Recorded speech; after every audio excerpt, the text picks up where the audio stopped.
Hello, everyone, and welcome back to the Pursuit Podcast. I'm your host, Jordan Engineer, and on today's episode, we have Mark Wiley, a biologist with the Ohio Department of Natural Resources. We discuss everything wild turkeys in Ohio, so some of the challenges that they experience, what the state is doing to help the population, and what private landowners can do to better their harvest success.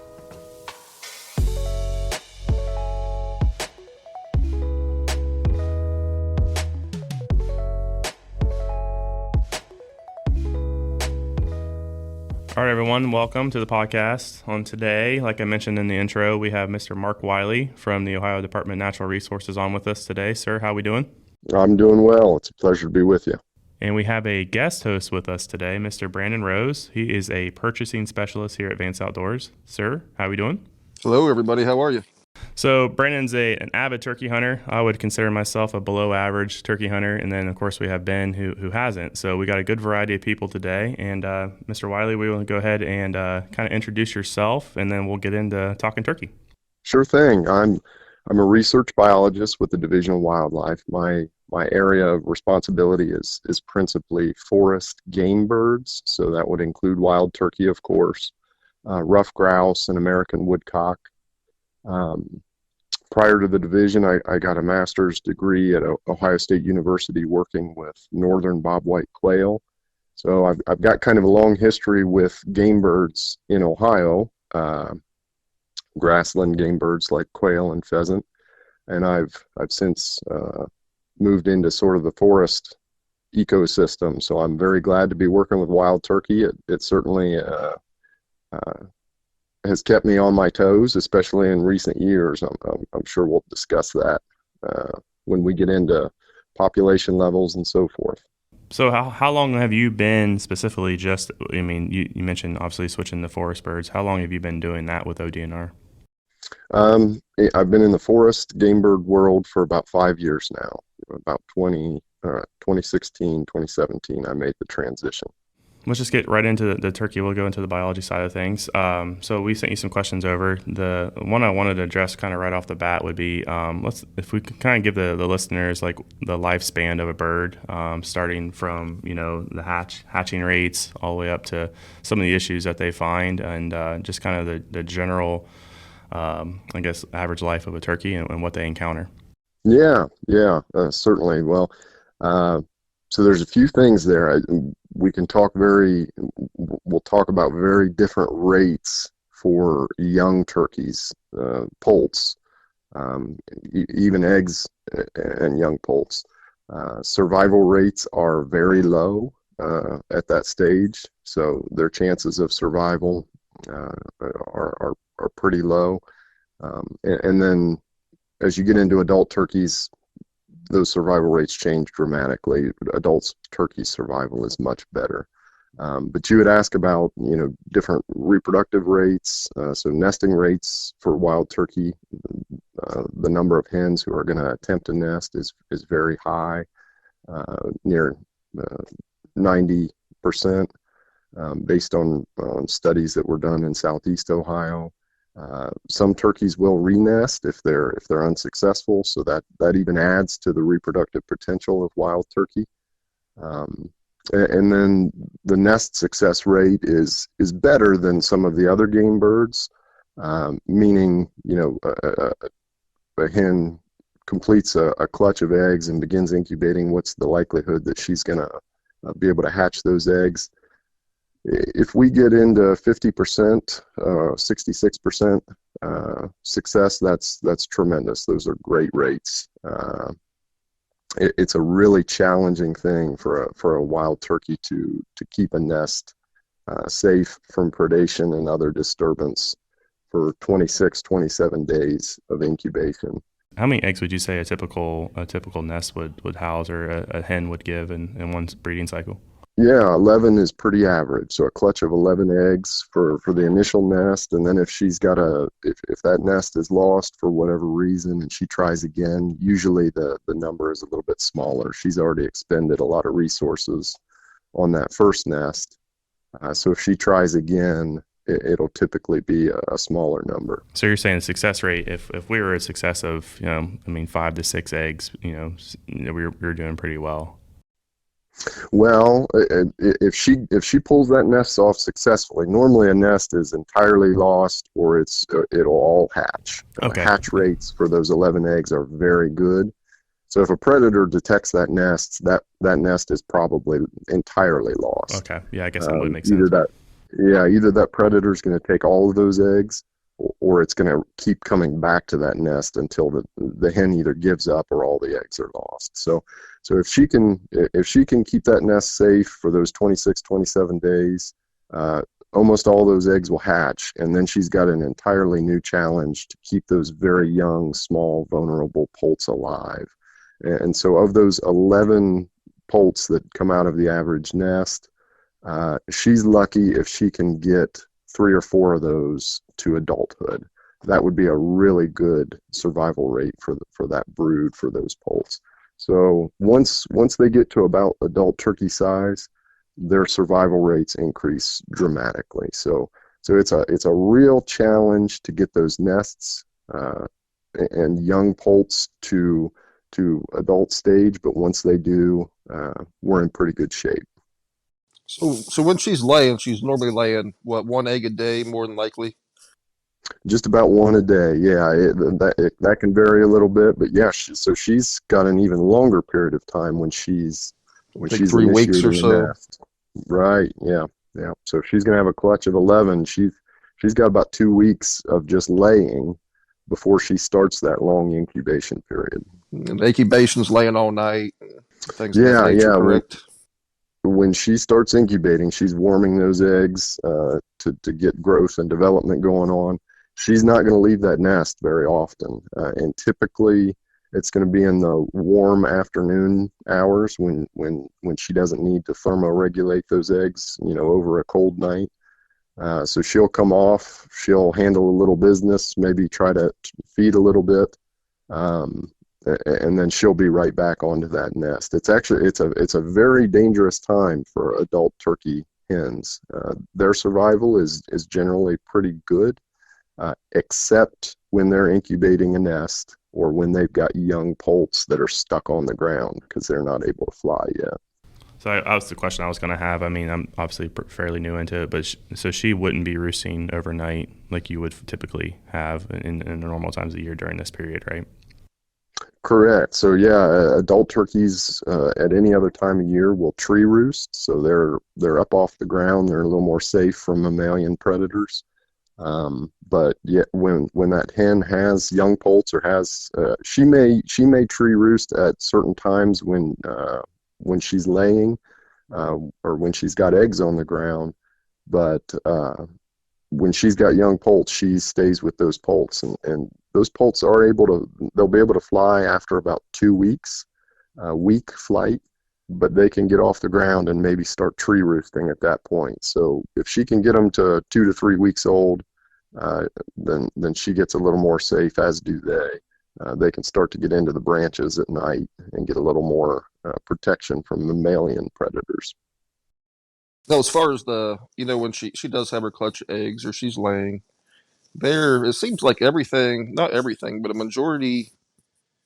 I mean, you got mice all the way to coyotes that disturb those nests. Skunks. They have a lot of. It seems like that nest of eggs, very likable food source for a lot of the animals that time of the year. A lot of the predators. Absolutely, yeah. It's the hen is going to be able to defend, that nest from some of the smaller mammals. They might not tangle with an adult hen turkey, but when you get up into your mid-size carnivores or omnivores like raccoon and possum, that's where it starts to get dangerous. And absolutely, those mammalian predators, those opportunistic predators like raccoon and possum can be problematic. Skunk as well. Coyote, certainly, if they can come across the nest. Everything from crows to hawks. Snakes can Ravens, be problematic. Yeah, yeah, certainly. In owls. Ohio, right, yeah. Owls are pretty voracious predators of many things, and great horned owls are even capable of taking adult turkeys. which a lot of people don't realize. But yeah, the nests and the young poults are vulnerable to about anything that can get a hold of them. And then once they get a little older, get a little quicker on their feet and are capable of flight, the number of predators that can take those poults really gets reduced. Yeah, it's always funny. You come across on Facebook a lot of times. People say, don't be scared of possum, or possum needs to do this, or possum needs to do that, or they're so beneficial. And while they're beneficial to our environment, at the same time, I'm like, as a turkey hunter, I'm like, no, they're reducing my survival rates of the birds that I'd like to hunt. And so I'm glad you mentioned that.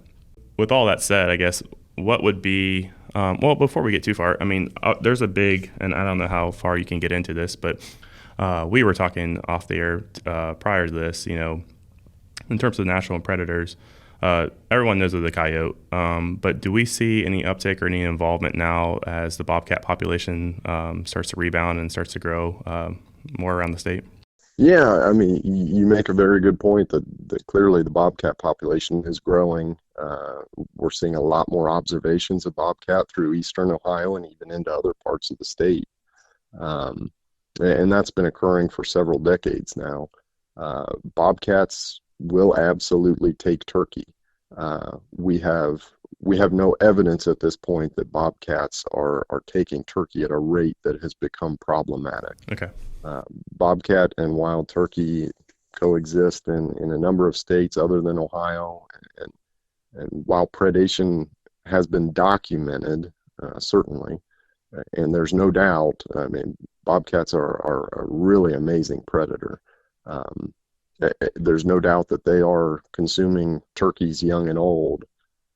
As I mentioned, we've got no evidence at this point that it's a problem Sure. for the wild turkey population. But yeah, certainly it's going to be something that in coming years, if we've got some turkey research coming down the pike, it'll be really interesting to see what sort of predation rates we can document for bobcat. We kind of talked a little bit on the habitat side, obviously, with where they're laying. But for people out there, what would be like an ideal habitat, or kind of what's the habitat range, if you will, of an adult turkey?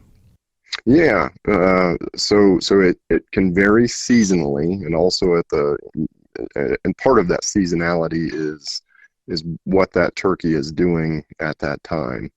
So I'll say generally in Ohio and other places for the eastern subspecies, more forest is better.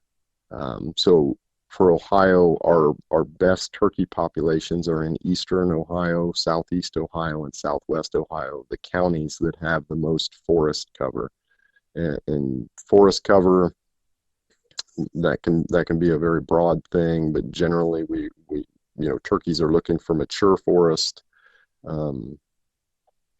species composition that's going to produce a lot of food for them, hard mast and soft mast, hard mast being things like acorns that persist through the winter.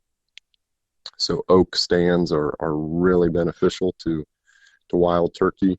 Soft mast is more grapes and dogwood and so forth, things that aren't going to persist as much but are valuable for those turkeys in the late summer and fall.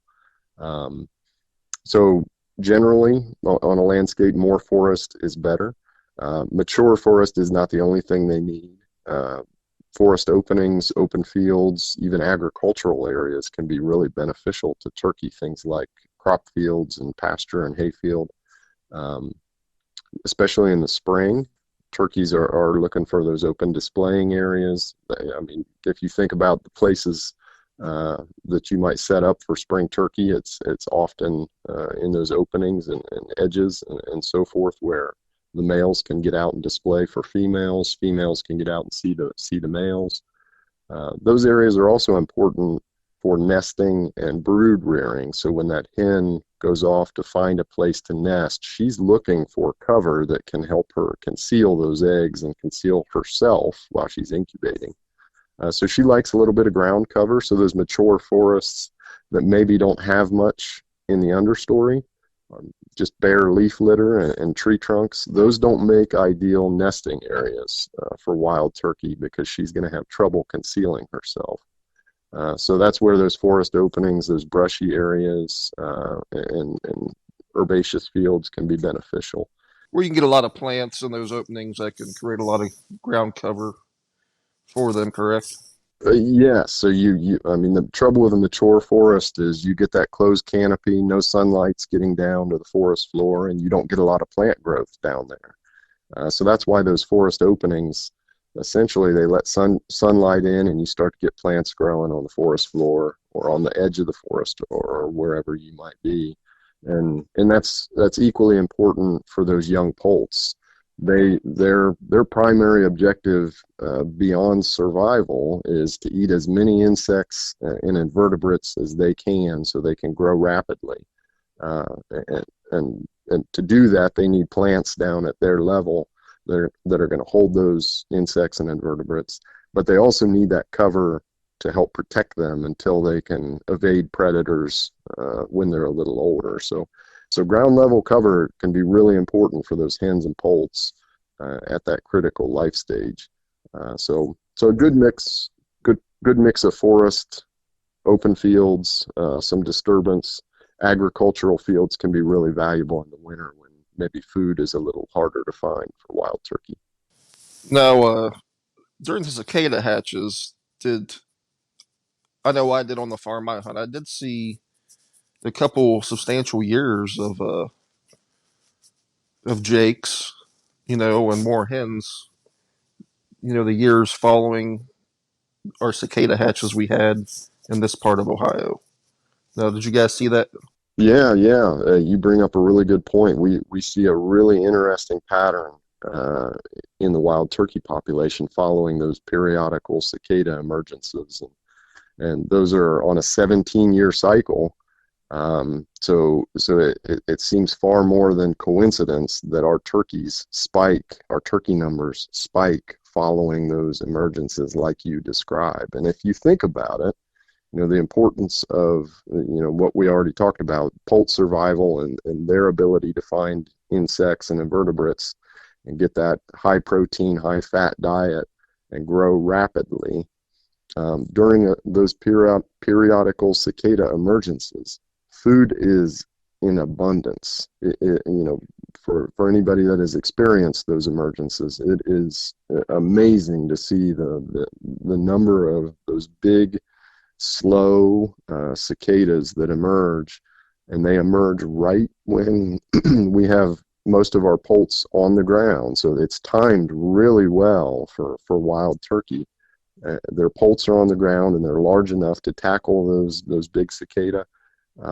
So our assumption is during those events, any hen that can successfully hatch her nest, those poults have an abundance of food. If they can evade predators, and those cicada may be a distraction for a lot of the turkey predators too. They're a lot of those things are consuming cicada as well.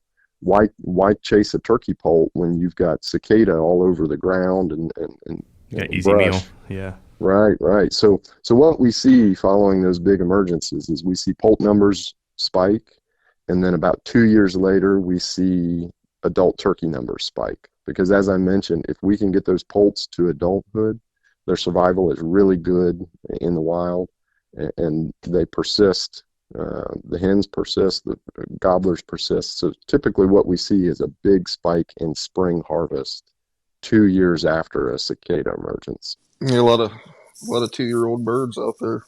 Be nice if that Yep. happened every 4 years if those cicadas came out, huh? For your It sure trophy wallet, would. it sure would. Yeah, that is a common joke in the turkey world. Is we need to find a Yeah. way to get those cicadas out more often. Yeah. Now back to the mature hardwoods. Talking about oak trees and acorns and a lot of other fruit trees are being their kind of their winter food. Now, say a property without mature oaks, because you're looking at what 30 years for a red oak to start its first acorn crop. Right. Now, if you didn't have any mature oaks, I mean, would those turkeys more than likely want to stick around there? Would they? Uh, they may, and often what I'll hear from landowners is, hey, I see turkeys for 2 months out of the year, and then I don't see them again the rest of the year. What's going on? And for some landowners, that might be in the winter that they see birds, and then unfortunately they don't see them in the spring and summer. For some landowners, that might be, hey, I see birds during the early summer, but I don't ever see them in the winter. And what's going on there is turkeys are very mobile. They're much like deer. They can move to find the habitats that they need, and that's advantageous in Ohio, certainly. But what you might experience is if you've got a habitat patch, a forest, a woodlot, whatever, that doesn't have a lot of oak and doesn't have a lot of other hard mass that's going to be of value during the winter months, you probably aren't going to see birds in your woods during the winter when they're looking for that type of resource. Now, what you might find is if you've got good resources for spring birds or summer birds, that's when birds move in. Or if you've got good nesting habitat on your property, you might see hens there with poults. But then again, when they're in desperate need in the winter of acorns or waste grain or whatever it is that's available to them, at that time, they're going to move off and find it. So one of the things that we talk to landowners about, some of our biologists that advise landowners on habitat management, is figuring out what's missing on your property. What can you add that is sort of the missing link to what turkeys need? I guess if you, and we'll touch on that here a little bit later on, about some habitat improvements that landowners can look into. But if you were at a cocktail hour or you're at the, a coffee break or whatever have you, and someone were to come up to you and ask you just a general question, what would you call the current state of the turkey population here in Ohio? What would be your high level answer to that? Sure. So we have had a fairly stable turkey population for about 20 years. Now, turkey populations were growing for decades through the 80s and 90s, and then we reached the early 2000s and we hit a peak.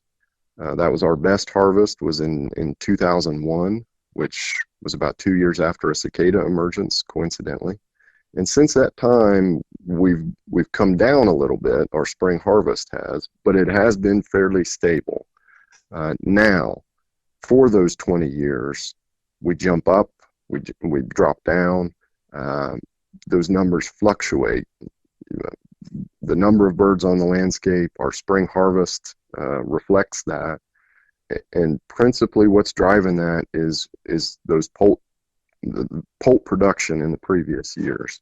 So on the whole, Ohio's turkey population has been fairly stable, but we have good years and we have bad years. Now, very recently, we've had a couple bad years in a row. We had 3 really poor years of poult production. That was 17, 18, and 19. And unfortunately for the spring turkey hunter, the past couple springs, those years would have been the years that produced our 2-year-old gobblers and our 3-year-old gobblers. So we've seen a depression in spring turkey harvest over the last couple springs. Fortunately, 2020 was a better poult year. We were right about at our long-term average at 2.7 poults per hen based on our index. And then this past summer, 2021, was a much better year for Ohio turkey poults. We statewide, we were 3.1 poults per hen, which is above our average of 2.7. And generally when we see that, in the following spring, we hear a lot of reports from spring hunters, hey, I'm seeing jakes all over the place. Some folks are happy about that. Some folks are unhappy about seeing all the jakes. They disrupt hunts and so forth. But then 2 years removed from that good poult year. So we'd be talking spring 2023. Typically, we have a really good spring season. Hey everyone, we hope you're enjoying the conversation so far. I know it's got Ben and I ready to be back in the woods chasing those long beards.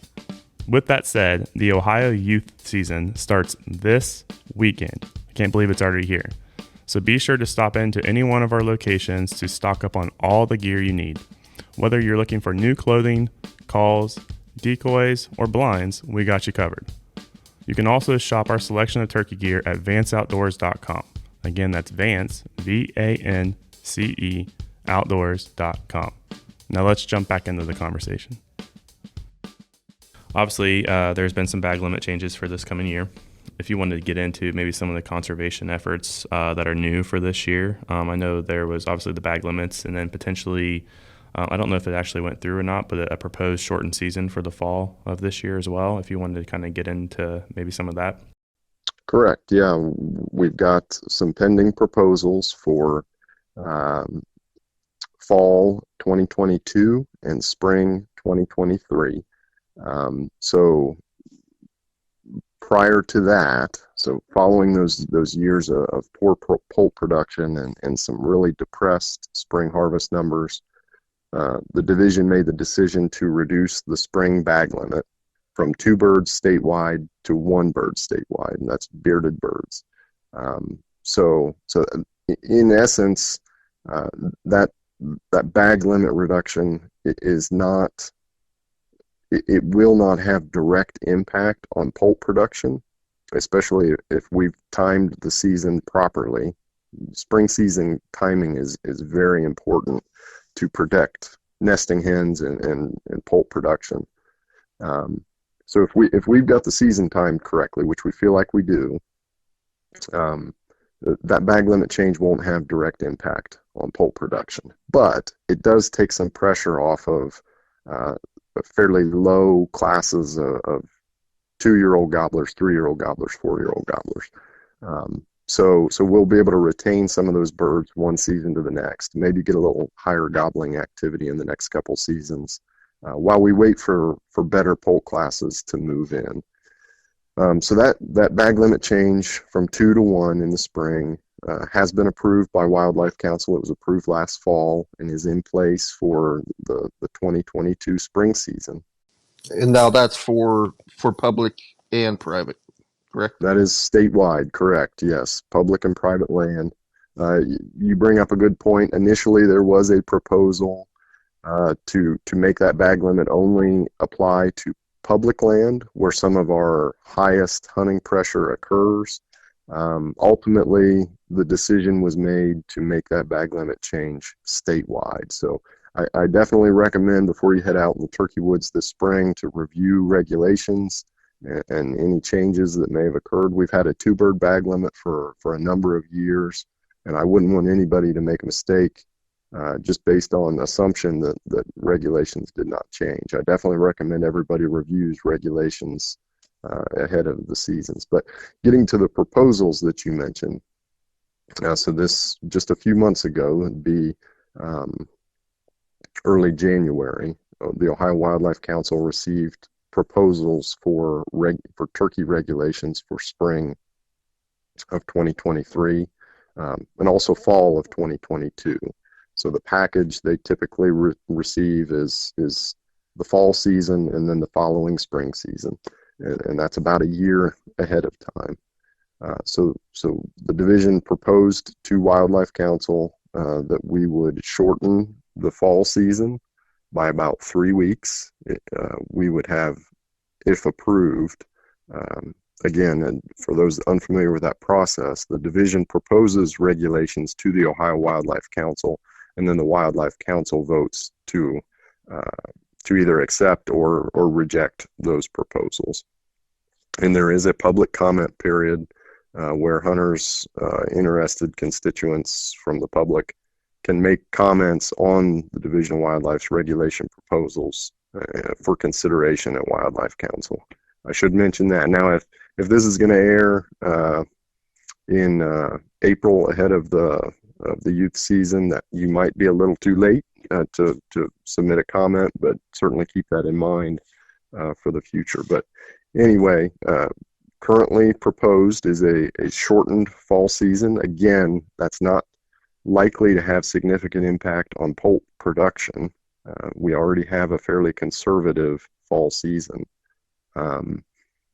but it does take some pressure off of those birds during a period where we're slightly depressed. And then similarly, the proposal was to maintain the one bird bag limit into spring 2023. I guess moving along there and just talking about the conservation efforts, has the state inquired on doing any type of like habitat improvement projects, or has it just been primarily related directly to harvest? I guess just like woods improvement or forest improvements or anything like that, or? We have, yes. I guess I'll say typically what you'll see in a situation like this is one of the first things that we can impact is regulations. That is a very quick change that we can make. If there's not a biological threat, if there's not a threat to the population based on harvest, we'll go to the hunters and ask about limiting opportunity, which is essentially what has taken place in the last couple of years. Take a little bit of pressure off of those birds. And then sort of the longer term strategy is habitat management, as you described, because all populations of wildlife are ultimately driven by habitat, with a few exceptions. But certainly wild turkey, their success in Ohio has principally been because Ohio is has a lot of suitable habitat, is a suitable landscape for wild turkey. We described some of the habitat earlier in the podcast, and you'll find that habitat across Ohio. We've got turkeys in all 88 counties in the state.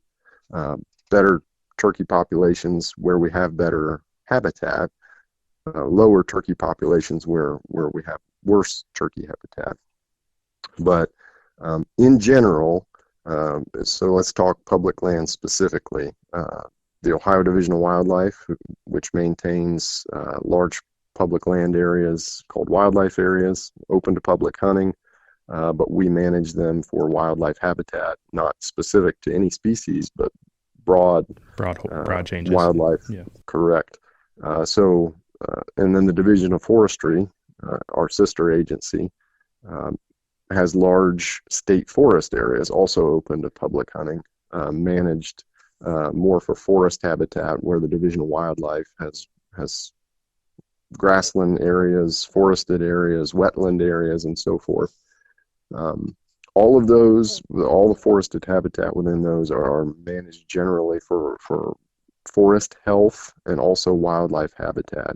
And so any forest management activities we're doing, because the wild turkey is sort of a forest generalist, meaning they'll use a lot of forest habitat types, we just need to keep those forests in good shape, and that is good turkey habitat management. So that could mean control of invasive plants, that could mean promoting oak regeneration, even timber harvest, or creating those openings and brushy habitat like I described. A lot of those actions that you see on public land in Ohio are tremendously beneficial to wild turkey, and those have been going on even before this little dip in our turkey numbers. So all of that is wild turkey habitat management to some degree. And then on private land, interestingly, following this dip in turkey numbers, which was principally driven by poor poult numbers for those years that I mentioned, we have a continuous effort by private lands biologists who are employed by the Division of Wildlife, and they'll advise private landowners in the state on wildlife management, habitat management on their properties. That's been ongoing for years, decades. But we had a really neat program offered by the Natural Resource Conservation Service, which is a federal entity, federal agency. It's called the EQIP program, Environmental Quality Incentive Program, and it provides financial incentives to landowners for doing habitat improvement, land management activities on their property. And they had one offered very recently, specific to wild turkey. So Ohio landowners had the opportunity to apply for these financial incentives to improve nesting habitat, improve brood rearing habitat. And although Uh, the sign-up period has passed. My understand, and I don't have all the details of how many landowners signed up or how popular the program was exactly. Everyone that I've talked to that helps administer that program said it was one of the most popular programs that they've dealt with. Uh, I think we're going to see a lot of positive changes with regard to nesting and brood rearing habitat on the Ohio landscape, and that's landowners volunteering to make these changes. Now, of course, there's financial incentives to help them do that, but I was really encouraged to hear that Ohio landowners were really interested in making positive changes for wild turkey habitat. Yeah, it's been really interesting to see because I know the division last year, I mean, from the deer perspective, is incorporated trying to get some private landowners to help with just hunting access as well. So it's really neat to see that they're reaching out to these landowners to try to help improve, both species really. And before we just to kind of backtrack just a little bit too, obviously deer are really known to be able to adapt to whatever environment they're living in. So the more that the suburbia pushes out into the landscape, they've been able to adapt to that. Are turkeys as resilient, or are they a little bit more fragile in terms of development? Turkeys are very much like deer in that regard. They can use a broad variety of habitat types. They are a little more closely tied to forest than maybe deer are. Deer certainly do well in forested habitats also. But you really won't find turkey in many places if you don't have sizable forest tracts nearby. So as an example, if you get into western Ohio, west central Ohio, where we've got really expansive agricultural fields, we have turkeys in those areas, but they're in fairly low number, and you'll really only find them, as I mentioned, in areas that have the most forest cover in that county. And a lot of times that's riparian corridors, areas along rivers and streams where forest cover persists, or a property or a group of properties that for whatever reason has a large amount of forest cover. Now, counter to that, deer do very well in those agricultural areas, whether there's forest cover nearby or not. So deer are even more adaptable, I would say, than wild turkey for a number of reasons. Wild turkey certainly have expanded into areas that we biologists within the Division of Wildlife never really thought they would get there. We thought they would be limited when we reintroduced turkeys to the state, which occurred in the 1960s and 70s. The thinking was that they would only ever be in southeast Ohio, where there is the highest amount of forest cover in the state. And turkeys pretty quickly proved us wrong and expanded all across the state. So they are very adaptable, but they are a little more closely tied to that forest habitat. And that I'm glad you kind of made a good point there with the reintroduction. I know the turkey population nationally was very depleted at one point. The exact details of that I don't have off the top of my head, but I know that they were almost gone for the most part. Can you address that any bit? Yeah, certainly. So Ohio, most specifically, I can talk about some of the details of that. But as you said, across the range of wild turkey, which covers most of North America, and depending on the subspecies you're talking about, numbers were extremely low in the early 1900s, before and after. But Ohio specifically, I believe the last sighting of a wild turkey in Ohio was in the early 1900s, in 1904 or 1907, stick out in my mind. I don't recall exactly which year it was, but that was the last sighting of a wild turkey. And there are a number of reasons there. There was fairly liberal harvest, at some points unregulated harvest. Maybe most important was a dramatic change of the Ohio landscape, in that we cleared Ohio's forests almost entirely during the late 1800s and early 1900s. even areas of eastern Ohio and southeast Ohio that are heavily forested now were cleared for agriculture, mining, to run charcoal furnaces for iron production. So a very different landscape at that time, and not very suitable for wild turkey. So turkey were gone for almost 50 years, from the early 1900s to about 1960, when we made agreements with states that still had wild turkey. Kentucky, Missouri, I believe birds even came from Florida, and there's a handful of states there that I'm forgetting, but they each contributed a small number of wild turkey to Ohio, and this sort of reintroduction occurred in other places as well. But in Ohio, we received something like 150 wild turkeys in the late 50s, early 60s, and they were reintroduced to southeast Ohio at that time.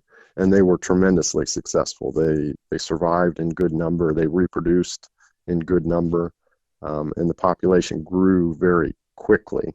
So quickly that we started trapping wild turkey in southeast Ohio and moving them to new places within the state.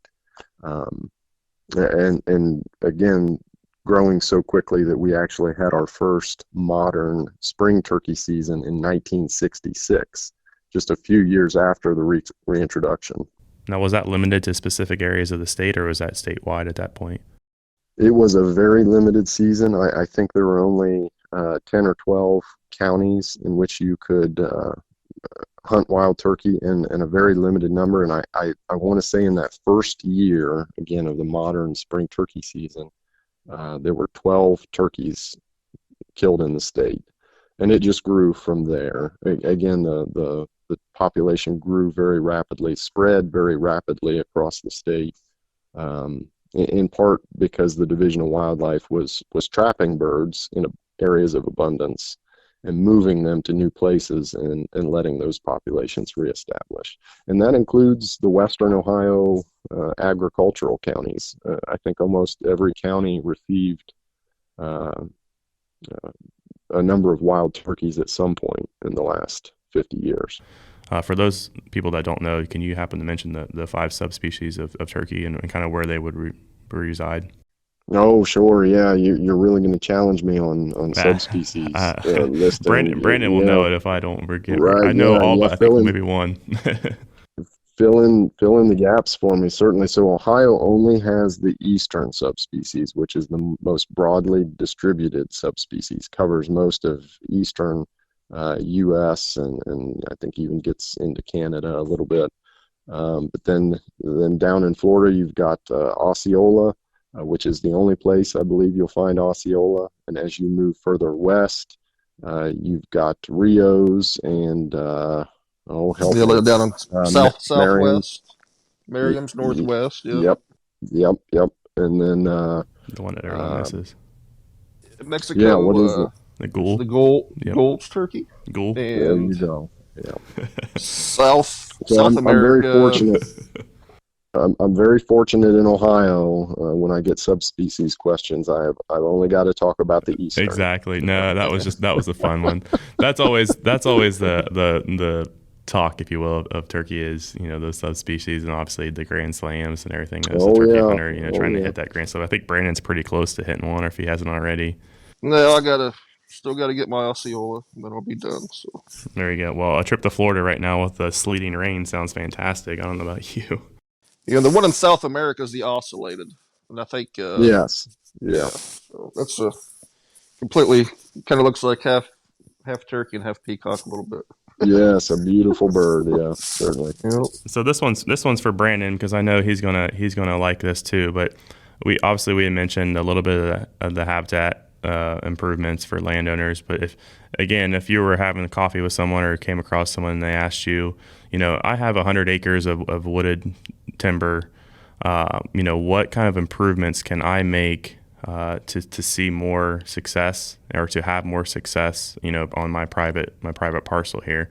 And then Brandon, you take whatever he says, and we'll come out this spring and go shoot. yeah. Certainly. So you said 100 wooded acres. My first suggestion would be get on the phone to the Division of Wildlife or Division of Forestry, depending on your objectives. If your objectives for that property are more forest and potentially forest products, I would suggest calling the Division of Forestry and getting one of their service foresters to assist you with a plan for that property. If your objectives are more wildlife focused, then absolutely call the Division of Wildlife's private land biologist, which you can find all that contact information on ODNR web pages, either for Division of Forestry, Division of Wildlife. Sure, and we'll link that in the notes as well. Absolutely. And what you're going to hear from them, depending on the nature of your property, of course, so the the private lands biologist is going to want to know, what's on the property, what does it look like now, what's the species composition, and they may very well come out to the property to investigate that themselves. And that's all free of charge. There is no charge for that from the Division of Wildlife. That's a great resource. And they're going to identify any problems, such as invasive plants that might be problematic on your property.